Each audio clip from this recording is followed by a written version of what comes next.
Absolutely. We're going to gather back together. I want to throw out one statistic for you as everybody gets seated, and Diana alluded to it a little bit. And this is one that's in my book, and it's in there often. It's in there a lot, actually, and I don't know that it can ever be in there too many times. But what do you think would be the cost of getting a new customer? What times? Like 1 time, 2 times, 3 times, 4 times, 5 times? What would be the amount that would cost to get a new customer? What are the statistics today? Because it's changing. I mean, statistics are changing every day. The statistic as of today is 6 to 7 times is the cost that it would cost a company to get a customer that you've lost, or just to plain get a new customer. So when you factor in 6 to 7 times and do the math on that, whatever you figure out to be your average customer cost, or the investment that they make with you, what they spend with you, you times that by 6 or 7, and sometimes it's not sometimes, always, it's better to just take care of them and do whatever you need to do to get to a resolve that might require a little bit of a discount, or it might require a little bit of extra money off or whatnot to get them to be not just satisfied, but staying hopefully in that loyal status. So 6 to 7 times is the amount that it costs us to get a new customer. So we need to make sure that certainly we're capitalizing on the customers we have and making sure we're keeping them and moving them from satisfied into a loyalty type of status. So create loyalty, value builds loyalty. I talked about this a little bit earlier, and I encourage every company to do this exercise. I did this with my class. And at that time, I don't know the company that we did, because it was a couple of semesters back, but I put a company up, and I said, what would be the things that this company would be able to provide to their customers? Free delivery, 24-hour ordering, online site, web chat. I mean, I'm just throwing things out. I don't know if those were the specific things or not. So we put up a whole big dry erase board. We wrote all those on the dry erase board. And I said, now, let's go back to that dry erase board and let's go, which one of those could we say that someone else could say, me too? I'm a company, I offer next day shipping. I'm a company and I offer free online delivery or online service. We offer a chat. You got to really narrow that down. And not that those things are not things you're going to offer, but someone can't duplicate Lori's personality. We can't duplicate you. We can't execute it like you. You know, just like Zappos. And I use them a lot as an example, but I'm telling you what, they're a company that knows what they're doing. And they're sound and they're solid. But at Zappos, could someone become a company that is not now more than just shoes, they sell everything? Absolutely. If I had the money, I could do that. But if I don't have the right team answering the phones that has empathy, listens to the customer, talks in a great tone, I don't have a shot to win that business. So doing those exercises is really critical to know where your value points really are. What is it? What kind of value can we bring that isn't always a me too? How do we differentiate ourselves in the marketplace to make us just enough different that people go, I like that level of service, and I want to utilize them for my products or my services. What types of things here would you say maybe you've done in your areas that you feel are value propositions? They set you apart. Can you think of any value type of situations? Your value could just be that you are just kind and considerate and have a smile on your face. That could be different than somebody else, because somebody can't do it just like that. Maybe it's something that you offer free coffee and free cookies and free whatever in your lobbies. Maybe it's, whatever the situation is. Maybe it's in, the nursing homes and you're just spending extra time with the patient, the resident, the family member. Giving them time, that's value.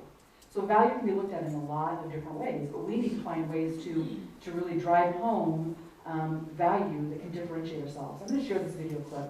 I know you're going to like it, and I'll give a little bit of an explanation. Thank you, Lisa.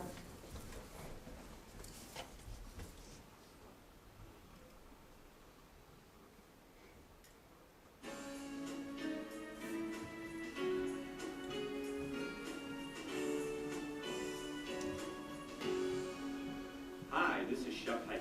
Let's get right to it with a story about a cab driver that delivers outstanding customer service. It was in Dallas, Texas, middle of the summer, 102 degrees, sweltering. And I just finished a program just like this. I walked out of the convention center dressed like this, had a couple of heavy suitcases, and I was in luck because up was pulling the taxi cab. Out jumps the driver. He comes around to take my bags. Let me describe to you what he looked like. Cut off shorts, a sleeveless shirt, messed up hair. Hadn't shaven in maybe a week. hadn't showered in a week. I look at this man and I think to myself, this is not a moment of magic. This is a moment of misery. Why? As I look at him, I'm thinking, what does the inside of that taxi cab look like?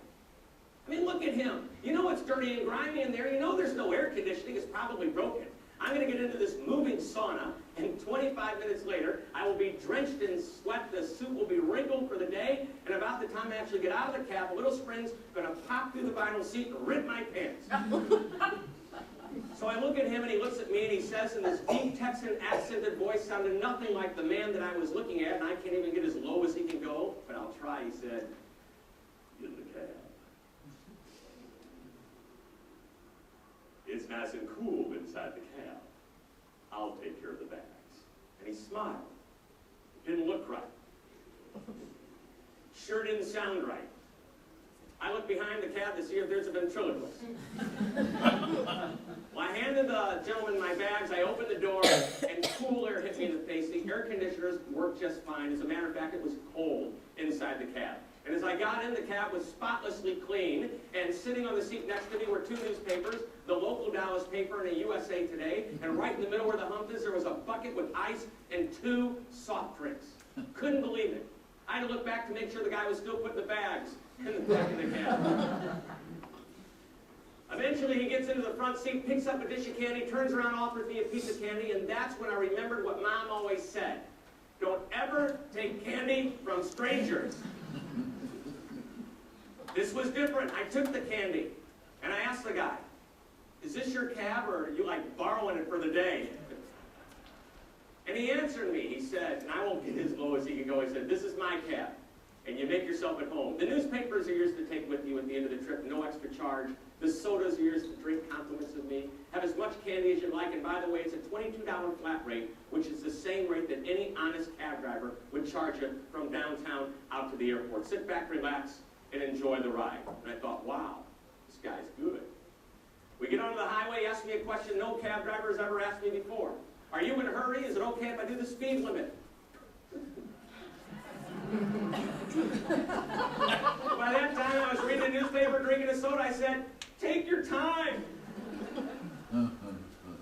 Then we start to talk to one another. He asked me questions like, "Where are you from? What do you do for a living?" And we start to converse. And then he asked me if I'd ever seen the famous fountain at Las Colinas. I said, "I'm not sure."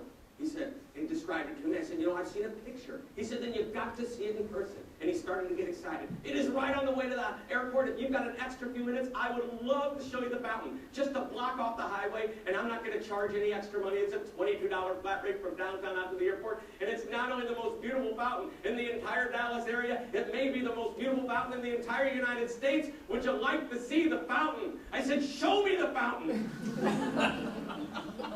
I was getting excited. A mile or so later, he pulls off the highway, and there it is, the beautiful fountain. And he jumped out of the cab, and he pulled me out. He said, "Look at that. Is that the most beautiful fountain you've ever seen?" I'm thinking, you're strange, man. It's just a fountain. But for those that aren't familiar with it, larger than life-size statues of horses galloping across the water, and where their hooves are hitting the water, it's splashing up. And I swear, as you look at these horses, these statues, you can sense energy and motion. And if you didn't see the big buildings behind this fountain, you'd swear you were looking out on the prairie at horses running across the water. And he goes on and on about it. We're back in the cab. We're on our way back to the airport. And he asked me for a business card because he collects the cards of the people he works for. And we exchanged cards. And he said, "The next time you come back to Dallas, you call me. You let me know what time, what flight, what airline." He says, "I will be there. I won't charge you any extra money. It's a $22 flat rate. But I will treat you like a limousine driver. I will park the cab outside, I will walk inside, and when you go over to get your bags, I will be standing there with open arms, ready to help you out." He said, "Don't worry, you'll recognize me." So we get to the airport, it's $22, he gets a huge tip. And I love telling this story because it started out to be what? A moment of misery, very good, but it quickly turned into a moment of magic. Because with the exception of the first impression, he not only managed the moments of truth along the way, he created some moments of magic as well. He had the sodas, he had the newspapers, he had the candy, and that little trip to see the fountain. I mean, I couldn't wait to see what we were going to do the next time I came back to Dallas. You know, shopping at the new mall.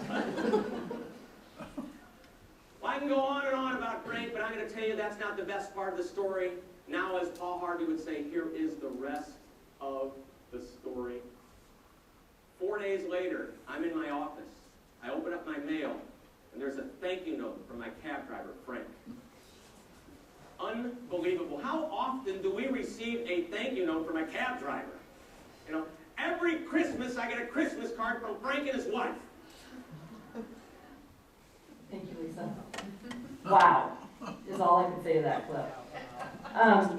Shep is a gentleman who, early on in this pursuit of passion, I reached out to.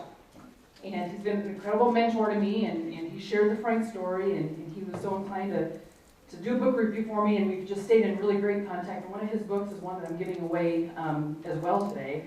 Although when I ordered the book, I just wanted it to be blank because I wanted to give it out, and I have a really nice, there's a Dear Carmen note in there. So that one is not going to go out today. But we're in great partnership. He understands the customer service and has some great things to offer you as well. So I want to show him his books with you. But one of the things, I guess backing up to that clip, what were the things that Frank gave that made, that, as I wrote in my last newsletter, it's called Managing the Experience. He managed the experience. And how did he do that? What were the things that he provided? He provided air conditioning. He provided a comfortable ride. Absolutely. What else did he provide? A soda. A thank you note. Candy. A newspaper. An experience. Important. When I talk about ROI, I do use ROI a lot, return on investment. How many cab rides do you think Frank would have had to have made to get the same tip that Shep gave? Maybe 2 trips, maybe 3. He knew how to manage his time. He knew how to be efficient as well. But he knew how to drive value. He knew what it meant to provide an experience. And his sodas that he had in his, that he provided, he probably stockpiled them in his garage. He's now retired, probably has retired well. But he has probably stockpiled them and bought them for $0.25 a piece. So it wasn't as though he had a large financial investment, but to the customer, to Shep, it meant a lot.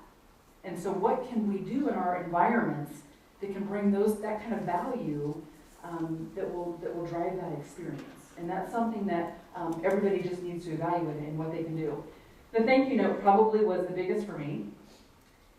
You know, you have a thank you note. How many of you have received a handwritten thank you note before? Pretty powerful, isn't it? I mean, how do you feel when you get one? I feel pretty special. If you counted up the number of steps in a handwritten thank you note, it is about 6 or 7. You have to buy the card. You have to write the note. You have to find an address, and that in today's world is done. In fact, I went to People's Finder to buy someone's address one time because I wanted it that bad to send them a personal note. So you can get addresses. It takes a little effort. It even costs you a little bit. But you've got to put a stamp on it. You've got to walk it to the mailbox. But when that's opened up, thank you for coming out to Good Samaritan Society to tour our facility for your loved one. We really appreciated your visit. We really appreciate the visit. You take that card over here to the water cooler. I'm in a business, and I'm standing around the water cooler. You wouldn't believe a personal note that I just got from Lori at Good Samaritan Society in Superior. Wow. You can't purchase a full-page ad, large enough, to drive that kind of endorsement. You know,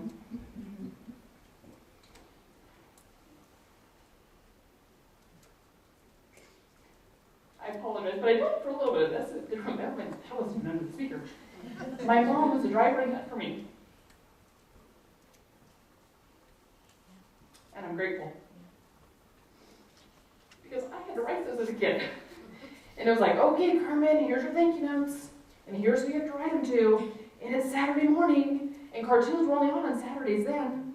And then it progressed into my older ages when writing thank you notes just really plain wasn't cool. You know, I got things to do. I've got an agenda to fulfill. I wasn't doing anything until those thank you notes were written. And I didn't just say, thank you, Virginia, for your gift. Oh, no. It was 3 or 4 sentences, and back then that was a novel material. It's like, are you serious? I'm like out of commission all day. Sorry, friends. I'll be back with you tomorrow. That has stuck with me. That is a big differentiating factor because nobody's doing it. They really aren't. It's kind of antiquated. But even those that aren't in the traditional area, so thank you, Mom. Those of us that are not in the traditional generation, we still appreciate it. So how can you utilize that thank you note with your team and sending them a note of appreciation when they've done something that you just really appreciate and you want to acknowledge that? Dropping a note to a customer, not because maybe they purchased anything from you, but to say thank you. Thank you so much for the loyalty that you've been to us. We really value your business, and I just want you to know that. Don't always tie it to something that's a sale, or don't always tie it to a new relationship. Those have to go out too, but find ways to send those out. But thank you notes themselves can be very, very critical to driving value because they're talked about and people are made to feel special when they receive those. Be knowledgeable and solution-minded. You know, we're all in our areas of expertise, and people want to hear and to be educated on the things that we can do. So making sure that we're educating. Making it personal. Making it personal is really, really, really key. I brought with me a newspaper article, Lincoln Journal-Star, and it's simply of the half marathon a couple of years ago. And you can just see the runners, and they have their bibs on. And on their bibs, they have their names on the bibs as well. What do you think the reason is for their names on their bibs? In case you fall down and break a leg, they can identify you. Terry, there's a lot I appreciate about you. That's more than I imagined. Okay, it's an ID. It's for ID purposes. But does anybody else have a better answer? Does anybody else have a better answer? They can cheer for you. Absolutely. Thank you, Piper. They can cheer for you. If the Lincoln Marathon knows what it means to make it personal, can't we? In our interactions with one another, using the first name, you know, all the businesses are a little bit different in how they can, if it needs to be maybe a little bit more formal, you know your culture better than I do. But whenever we can use someone's first name, it's like music to our ears. Everyone wants to hear their name, and they want to be remembered. So to cheer on, encourage each other on. You know, I mean, I've run a couple of half marathons, and again, like a turtle and peanut butter. And you know, I probably had it on my name badge because no one could probably identify me. My mom. No, it's not my mom. You know, wow, she looks not very good. She looks like she's on her deathbed. So maybe, Terry, for identification purposes is why they needed it on my bib. But making it personal is really, really critical. And I share a little bit of that in a different excerpt in my book of a company who did that really well, and then one that we could maybe learn from as well. Anticipating the need is really critical. You know, that could be, you know, somebody at a gas station, and I got to give a heads up. They have the Shell station on 48th and Old Cheney and Lincoln, and when I walked in one day, I had to call Nicole afterwards, whoever the cashier was, and I should have grabbed the name, but I didn't, maybe it was on a shirt, and I said, but he just had a conversation with me. Good afternoon, and how are you doing today? You know, you always don't get that, just making, you know, that part personal. But anticipating the need. I mean, maybe you see somebody out there struggling with the pump, or, you know, it's pouring down rain, and maybe you can offer them an umbrella, or, you know, wherever you are, anticipating your customer's need and being proactive rather than reactive is always the better solution. Be empowered. How many of you feel that in your areas that you have empowerment, that you feel like you're empowered to make those decisions? How many of us have had maybe a not so great experience, but because of empowerment, everything kind of just went away? It took it from a bad, negative situation to a really positive. Has anybody had those experiences? When the team is able to get outside the box and give you a solution. I have a quick story. I was traveling to Omaha when I lived in Hastings at the time and had some appointments and was about 10 or 15 minutes out from one of my appointments. And I had to use the restroom. So to the Hy-Vee gas station I went. And I'm not sure how many of you in here are like me, but I feel like I have to buy something every time I go to the gas station. See, I'm one of those. I don't just use it and leave. And I felt like I needed to buy something. And so I go up to the cash register and I buy my 25-cent pack of gum or my coffee, no matter what my inventory levels are. And I go to pay, and all of a sudden I just turn like white as a ghost. And the gal's like, "Are you okay?" My contents of my purse are all out on the counter. I'm like, I'm looking for the first clue that nothing's okay. And I said, "Why are you asking?" She goes, "Well, you look a little bit shaken." I said, "Well, because I think my keys are in my car. I think my keys are in my car, and then they're in my locked car." Ooh, that's not a good situation. And she said, "Where are you headed?" And so I've got a business appointment. I think it's about 10 minutes from here, is what my MapQuest tells me, because I have to use MapQuest, because I'm also directionally and geographically challenged as well. And so, you know, I couldn't like deviate from my paths of where I went. I had to go in order. And she goes, "You know what? If you're about that far out, I'll just drive you to your appointment." I'm not really sure I've ever gotten that kind of response before, but I haven't left my keys in my car that often to get that response. But I said, gosh, as much as I'd love to take you up on that, my things for my appointment are in my car. And so I really need to get out of there with what I need for the meeting. And she said, that's okay, here's a book for you, here's a phone book for me, we're gonna get a locksmith on the way. And by the way, that coffee bar, help yourself, it's on us. Get whatever coffee you want. That's valuable. To them, it maybe cost them 5 cents, maybe for a cup of coffee. But for me, my level 10 anxiety, now to 2. Locksmith was on the way, got me unlocked, was on my way to the appointment, and then I had to figure out what I was going to say. Did I have a detour? Was there construction on the interstate? And then they'd ask me, and I'd go, exit number 215 or so? That's like way west. That's way past where I was. I was headed east. So it was honesty. You know, I shot him straight, here's what happened, and I apologize, and I'll be there as soon as I can. And to a loyal customer, we began that relationship through honesty as well. But empowerment in that situation, around the water cooler, that story's been shared a lot of times. And so they've gotten a lot of credit for that really wow experience because their team empowered them enough to make that decision. Surprising them with the unexpected. You know, just a little surprise because, whatever that is. Maybe today you've got lemonade in your lobby because you just want to have lemonade and cookies. Maybe, you know, whatever the surprise that you can come up with to just give a little extra of something that they're not expecting that day is kind of fun. Sing their praises. How many would you say if you hear clip out newspaper articles, or you hear someone's accomplished something, or they hit a milestone, or their son that, you know, whatever the case might be, singing their praises is really key. Clipping those things out of paper, laminating them, placing them in the mail with a handwritten note is really critical part of building that loyalty. Being transparent with all of our communication. When Amazon acquired Zappos, Tony Hsieh put out a big letter to his whole team and just told them what's going on. I'd rather you hear from me before you hear from somebody else. So being transparent as a team and being transparent with our customers whenever we can. Let's not keep them hiding. Let's not keep them guessing. Let's tell them all that we can tell them that's not outside of confidentiality. Embrace and encourage feedback, the good, the bad, and the ugly. That is not always easy to get feedback. How many of us like to hear we've done something wrong? Raise your hand. I love it. Please, give me all the feedback that you want. But we all know the value of feedback. How many here do you solicit feedback on a regular basis with your customers? Whether you're just asking them a question? Yes, Terry, share with me. Terry. Terry. Terry's flat, very obnoxious. I mean, in our environment, we do it. I do it all the time because we have a kitchen. We have a Valentina's. So you're always going to the tables. You're always making sure everything's perfect and stuff like that. So you're asking for feedback. Because feedback is critical. I will take feedback all day long, as long as it's constructive, and I know that it's for the good. And then I have to process it of how I decide to use the feedback or not use the feedback. And so we need to make sure we're soliciting that with all of our customers all of the time. You know, one of the things too on the website of Zappos is they want you to rate their website page and give us your feedback. And they use that. They use that feedback to know how they're doing because they can't go out and make a lot of changes to their website if they don't know what changes to make. It's the customers that are driving change to the website, so we have to talk to them. So whether it's just you just ask them, what can I do to be of better service, or is there anything you can tell me that I could do to enhance our relationship? How was that project that we just last worked on? What one thing could I have done better? What one thing did I do okay with? Being able to take the feedback is critical. And have fun. I think we need to make sure that's why you've got your Laffy Taffies there. You know, we need to make sure that we're having fun as well, and that we're, you know, customers like to see us having fun, don't they?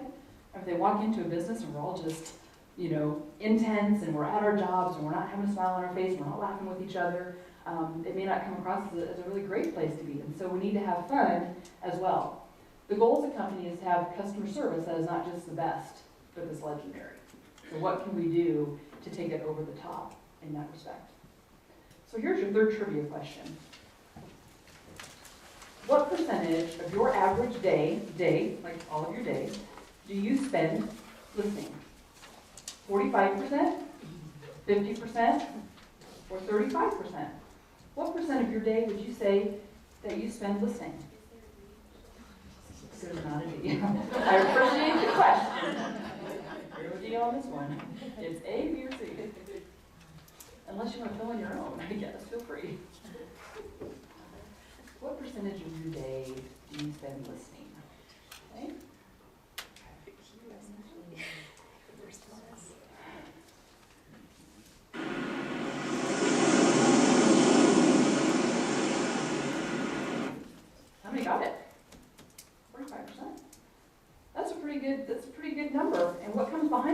was even more, to me, compelling, and compelling in that challenging me to be a better listener.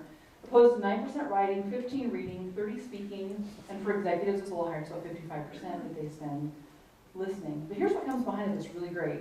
Good listeners are perceived as more intelligent, they save time, energy, and other resources, and they increase their chances for advancement and success. So if there's really another reason that we have to listen, but those are pretty good reasons for us to be listening, for those reasons right there. So again, we need to make sure that we're listening actively to our internal team and to our clients as well. So I have another activity for you. So in just a minute, I have in all your packets a plain half sheet of paper, cut in half. I just need you to pull that piece of paper out.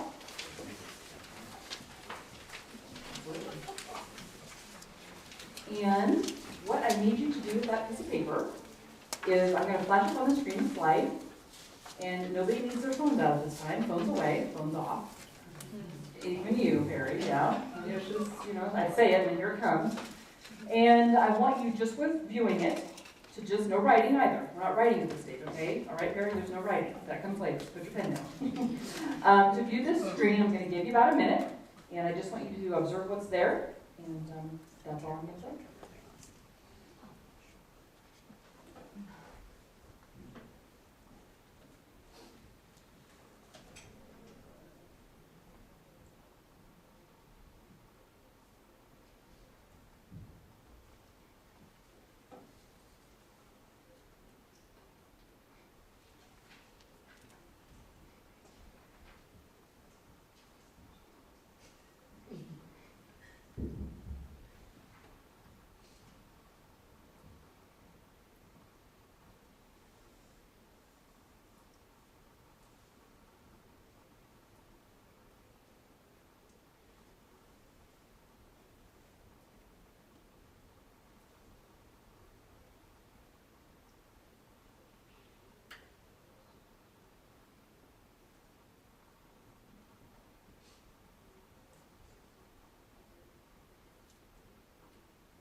Usually write what you remember.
So I need you to place on your paper your name, please, first and last as well.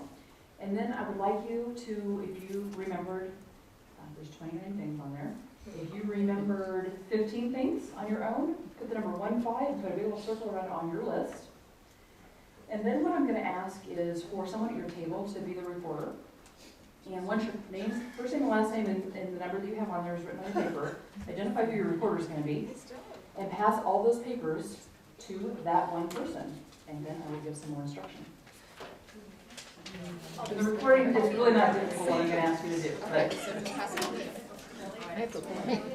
okay. So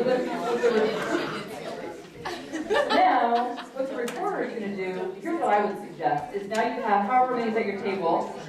You have those. You have whatever 6 sheets at your table of the number that are at your seated with you. I would take the list that's the longest of those, and I would use that as my master list. So you have a list that has the highest number of items, and then all the other lists, if that main list, say it's 15, has hamburger on it, and someone else has hamburger, you don't write hamburger again, but if someone else had the football on it and the master list did it, put football on the master list. So your master list needs to be comprised of what individually, don't want any duplication, I don't want like 6 hamburgers, I just want one list that has what your entire team saw on that screen. We aren't playing. Is that clear? Where's your list?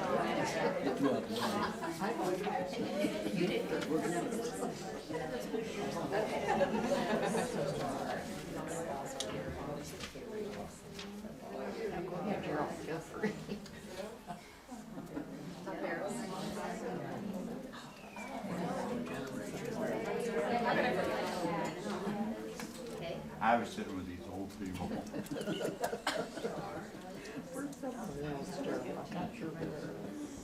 I will put the list back up and promise not to just start writing on it. You're all trustworthy. How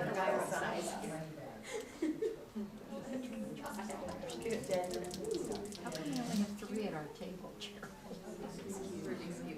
Do they all leave? Oh, she didn't participate. I didn't have a piece of paper, so I thought I would take that opportunity to take some pictures. Bills, is that okay? She has money. And then Well, I was sitting with these old people. While I was at school, I thought maybe it's just because you were sitting there.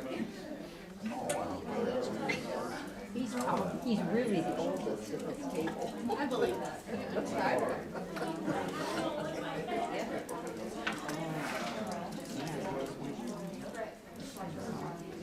Oh, yeah.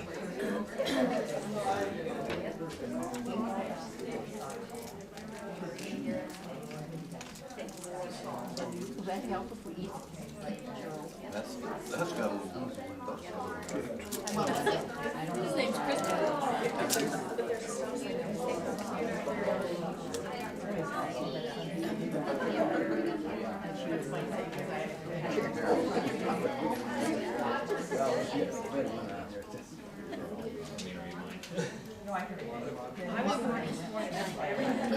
Okay.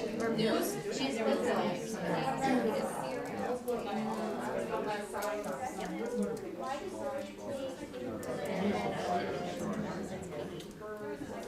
It's lunchtime, that's what we're doing, Cheryl.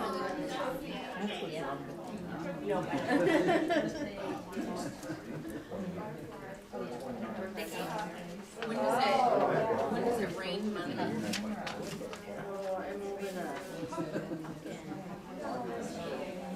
There is a change. Okay, which are the stronger days of the week?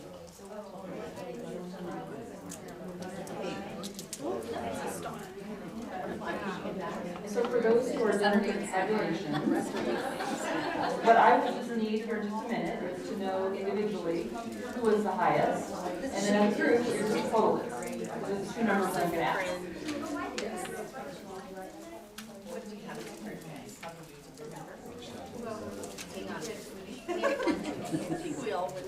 I must have had a senior moment.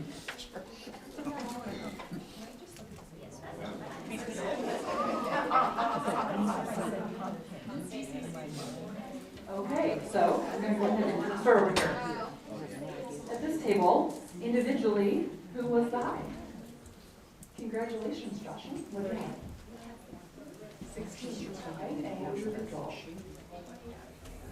20 out of 29. 16. All right. Did you get that over here? 16 individually and 28 out of 29 for the group. Your result check on that one. What do we have over here? 14? 14 and 27. Okay. 16, 28, 14 and 27. I will not remember all of these. Okay. Over here? What's she at? Okay. 14 and 25. So far, you're in the lead. We did. Okay, what do we have over here? I need some. Oh, my.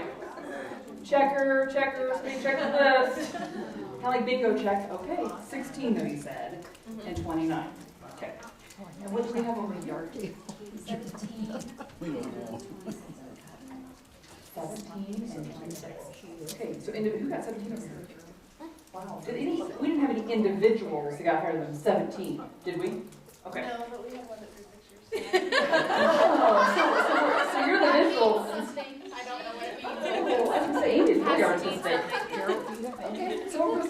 might she be? That's all I did. Put her under scrutiny. That's fun.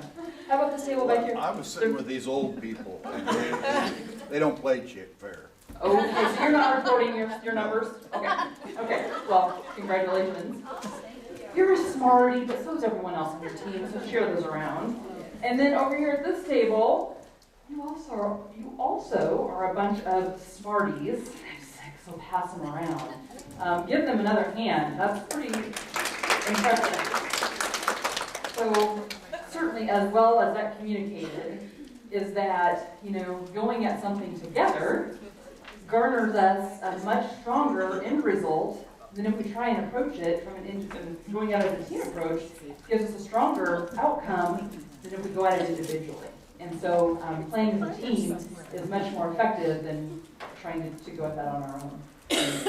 So thank you.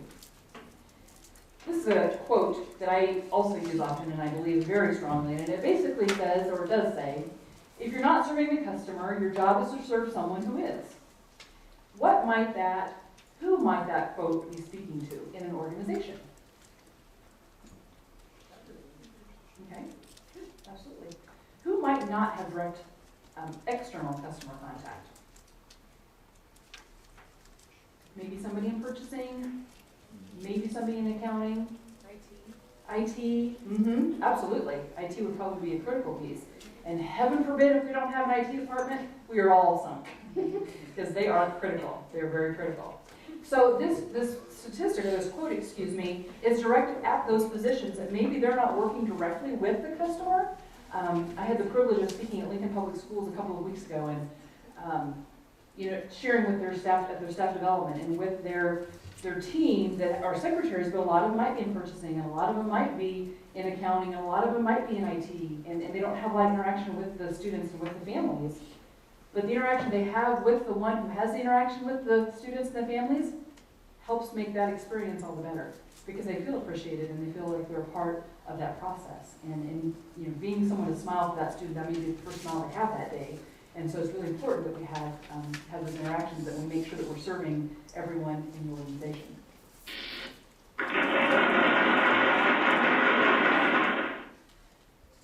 The ZAPT program is an appreciation program that I had the privilege of being a part of when I was with EECS, the company that I was with prior to taking this leap of faith into the entrepreneurship world. And they had the ZAPT program. And it was a program where you could identify individuals within the organization that went above and beyond and wrote them a little note of appreciation. And then there was drawings and things that they would do throughout the year as well. What are some things that you're doing individually in your areas? Or what are some things that we could do in our environments that would be related to some kind of an appreciation program internally? What are some things that maybe are already being done or you've heard of being done? Employee of the month. Employee of the month? Absolutely. Anybody else have heard of other programs that anybody has done individually or with their organizations? We're just starting a Bronco Bravo.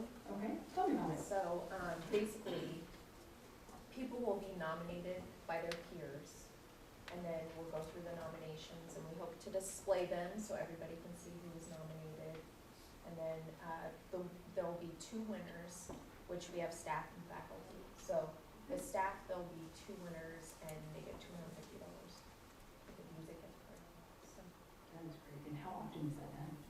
I think we're going to do it twice. And do you know how they're displaying some of those things? I mean, when someone has been given a Bronco Bravo, does the team at Hastings College already know that that's happened? We're thinking that we will have like a bulletin board, and then at the end of the year, we have a employee party. And so we're gonna do a PowerPoint presentation and put all the people's names on there. Thank you for sharing that, Lindsay. That's a great program. Thanks, hopefully it goes over well. Absolutely, and it will. It will. I've heard a lot of great programs. I've heard of programs where they have bulletin boards where people can write intro notes to one another and they get posted there. There's just a lot of different ideas. And I encourage them. I do. I encourage the programs, but I don't want to ever negate from just the general appreciation that we give via our thank you notes and all those other ways, because those are important. But I think that you can do programs internally that can come alongside that and just be a complement to those other ways of appreciation. but I've been in it because I was part of the ZAP program.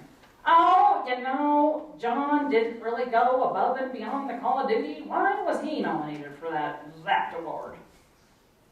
Can you just hear it now? You implement a program, and you try and give someone a kudos. Well, I guess I say to that, it's going to happen, and let John just have his day.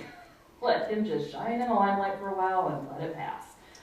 Because it's going to happen. But I say that to say I wouldn't want anybody to ever hinder doing that, because that might be a thought of, well, what if it gets out of control and some people gets nominated and they really weren't, wasn't above and beyond.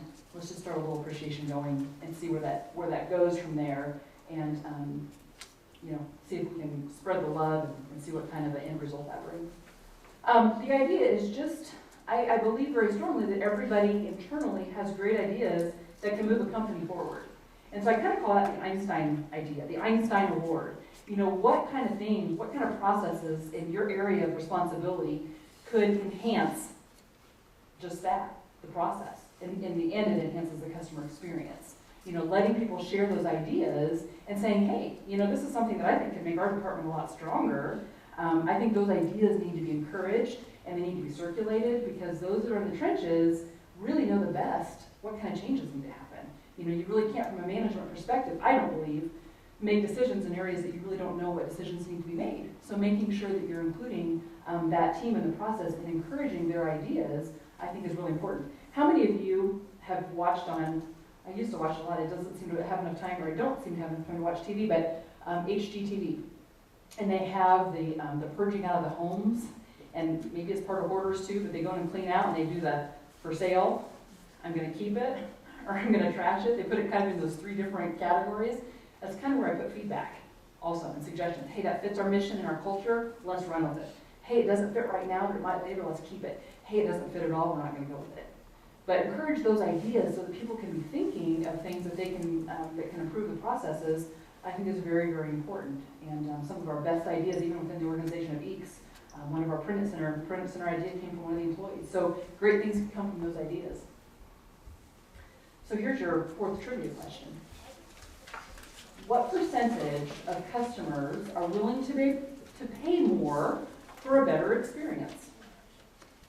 55, 60, or 65? What percentage of customers are willing to pay more for a better experience?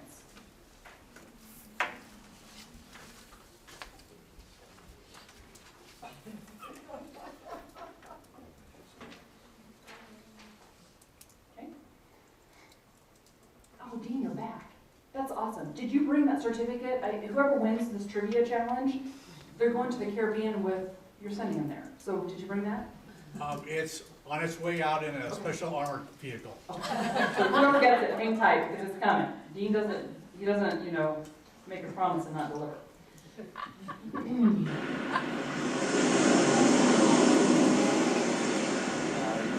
Who had 60? So even that can change. I'm sure, again, if that gets Googled, who knows what the numbers are today. They're ever changing as far as the statistics are concerned. But it goes to show that customers, we as consumers even, aren't always looking for the cheapest. Because we know that you get what you pay for sometimes. And so, I liken this to an experience that, you go to maybe buy a large appliance. And it's a pretty great big price tag, and there's one that's offering it maybe $70 less. But this one that's $70 more is wanting to know about me, where it's going to go, what you like, what do you not like, to drive in value. And I'm probably going to go that direction.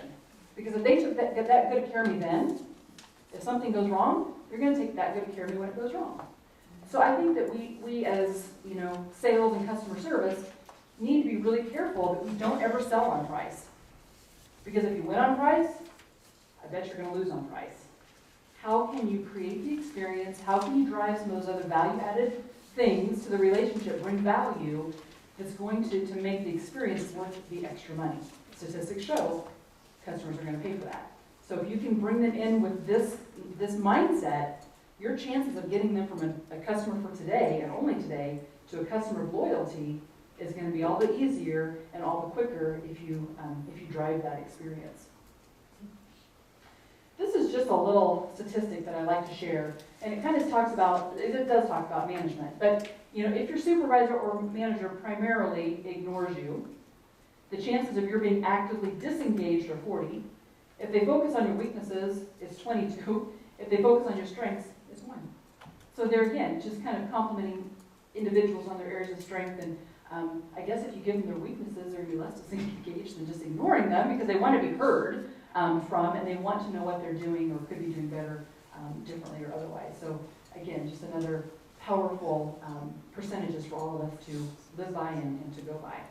So what, in recap, I guess I'm going to try and transition this, we're wrapping things up. I want to give everybody time to fill out a few pieces of paper that we'd like you to fill out. I want to give away some of the prizes that we're going to do. With that trivia question that was just asked, did anybody get 4 of them correct? Did we get all 4 right? Did anybody get 3 right? Okay. Those of you who got 3 right, if you make sure your first and last name's on it, hold it in half, please, and I will come and grab those. If you can just kind of fly them in the air for me, I'll make sure I grab them. Thank you very much. Thank you very much. Thank you very much. Thank you very much. Thank you very much. I had a 3 over here somewhere. Well, Dean's doing the kids' way. Awesome. There's another Did I lady. miss? Oh, thank you, man. And I'm not going to check them because.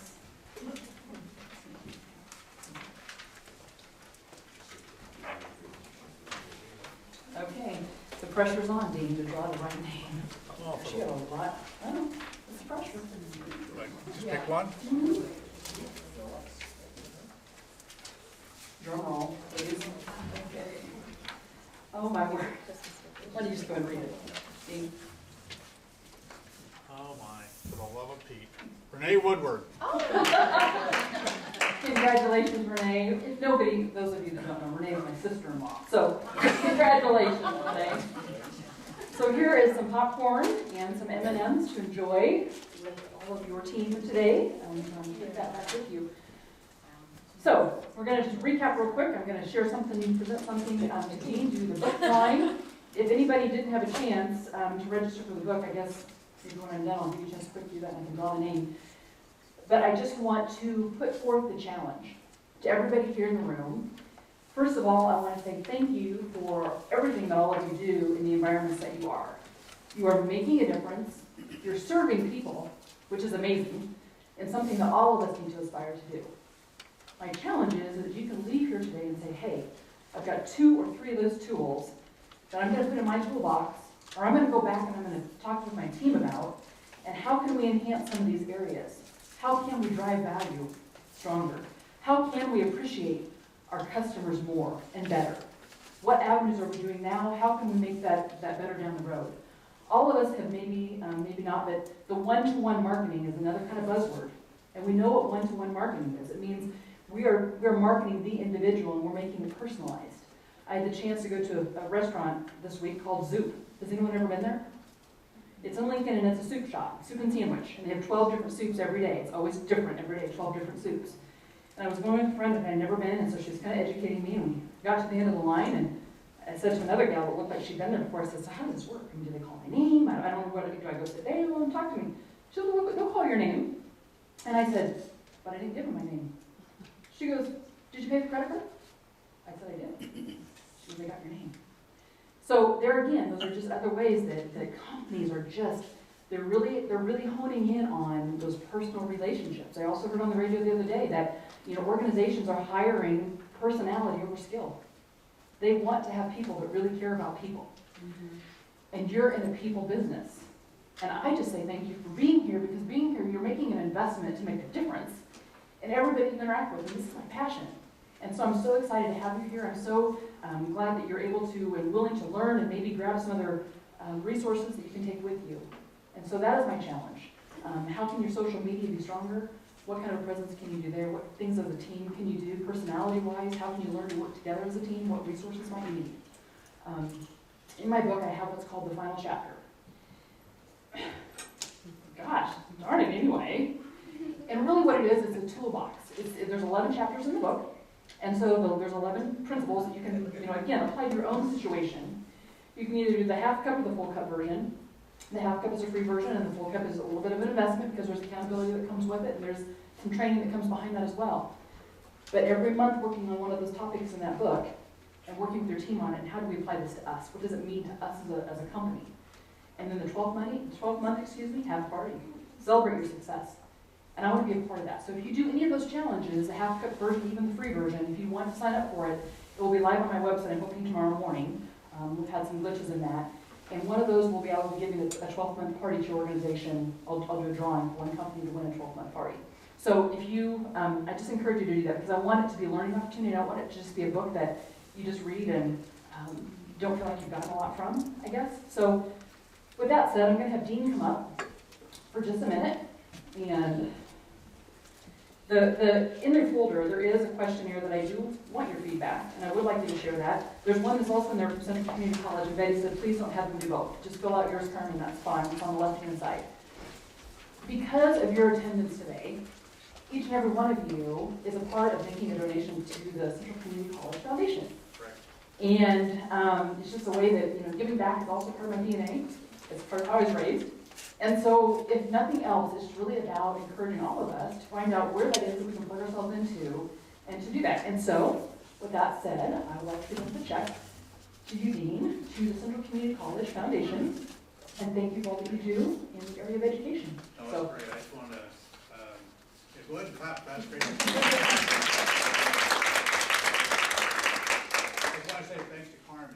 Not too many speakers will do something like this where they've actually, she's in her own business. She's working hard to involve some things, not only person, but for her company and for communities throughout the state of Nebraska. And, to give money back is something that's special. So you're part of something that, when you have someone who has a passion like she does, and you can probably tell today, I wasn't here for most of it, came in for the last half hour. I could feel walking in, I could just, sense it when I was listening to her talk. So I know you came away with one or two or three things you can take back personally as a family, as a company and corporation, and take back and do that. She's special. This money will go back towards scholarships and in some way, so it'll go add to the pile to this, so that we'll give out with this probably a $500 scholarship. And so you not only made a difference today in your own lives or your company, but you're going to make a difference in the life of a student going to this the Hastings campus of the Central Community College. So we thank you for being here. I need to give a shout out to Betty Cooey, who really did a lot of work in her department down the hallway to bring Carmen here, bring you here, and but we're just excited. Carmen's on campus. She's alumni. She's special. She's gonna have a book that I'm gonna buy here in a few minutes. Can't wait to read it. And so yeah, we thank you for all you do. Appreciate it. Yeah.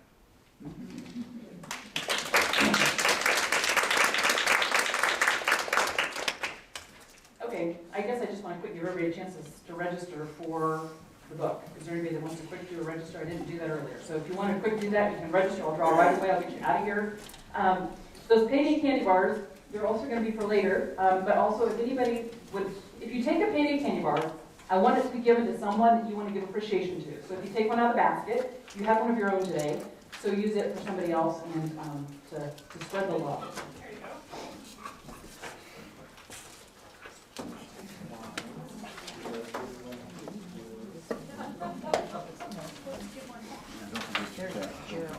If I'm appreciative of what he does, change the height. You empty that. Sour apple, right? Your name's on it. There's one more. I don't know why you didn't do it. Never need to get that into red. I know. How far out of it? Still wet, pretty far.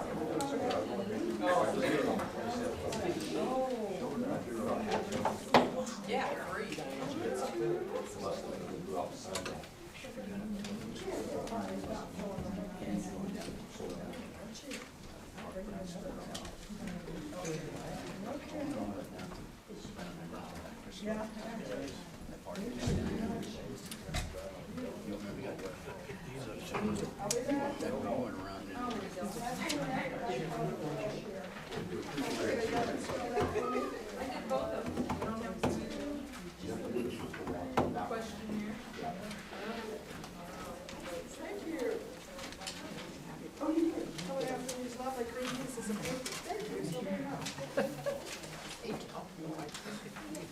Much appreciated.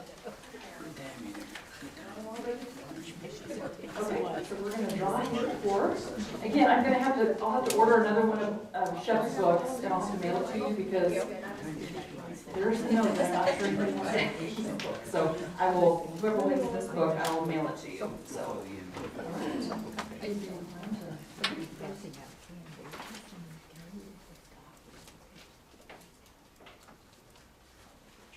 Judy. Did you ordered, okay, so I'll give you this book. And make the customer every time. Oh, I'm mailing it to you. Wow, see? That is really scary. It doesn't note in it. Sorry. Okay. I'll write on yours. That's what I'll-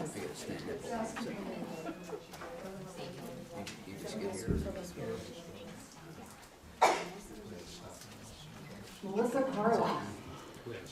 Congratulations. She has 2 of them already, that's why I laughed. She's got 2 books and she brought it, so anyway. Well, thank you. There you go. So where she can, whatever, exchange it. No, we're not doing refunds today. It's too early for refunds.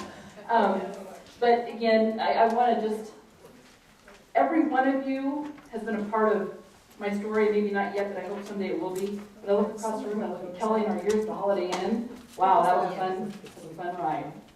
Amy and Melissa and Sherry and my family and Amy and all of you. The Lichty family, and my miracle workers. So, again, you've all been a part of that story. So, I encourage you to be a part of someone else's story. Jump into someone's life that you can make a difference in, and go at it and just provide wow and create a distilled water cooler talk in the areas that you go, and have that cooler speaking great things about your organization. So, thank you again for being here. I greatly appreciate each one of you. And have a great day, travel safely where you're headed back. And be in touch. I do have an e-newsletter if anybody does want to sign up for that. You're welcome to, and I can add you to the list if you would like to be a part of that. And I will leave that on the front table.